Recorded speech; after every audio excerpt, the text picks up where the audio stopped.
Saludos a Tamaulipas, los hombres son decididos, por eso lo recordamos, cantándoles sus corridos. Han matado allá en Zacatecas a un federal de camino.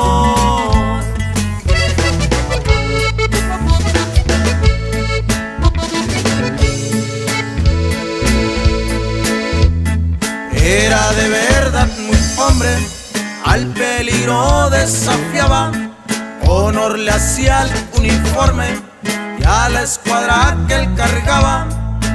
En las cachas tenía su nombre, Javier Peñas se llamaba.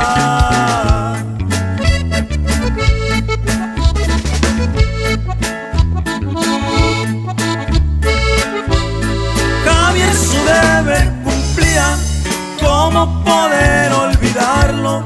Cuando sonriendo decía, da tristeza recordarlo, que me canten los bravos del norte el corrido de Gerardo.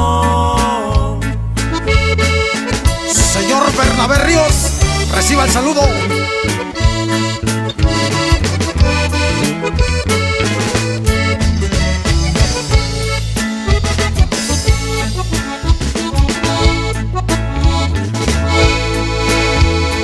Recuerdo aquella mañana, por cierto era un martes 13, ponte el chaleco de malla, Javier le decía al jefe, mas de pronto sonó una metralla y a los dos le dieron muerte.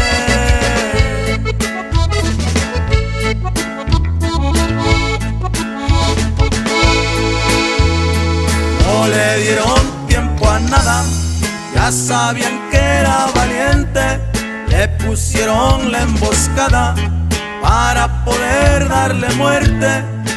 A Javier el valor le sobraba, porque era del mero norte.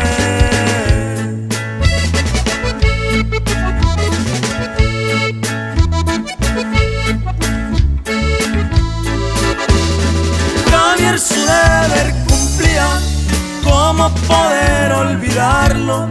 Cuando sonriendo decía, da tristeza recordarlo, que me canten los bravos del norte el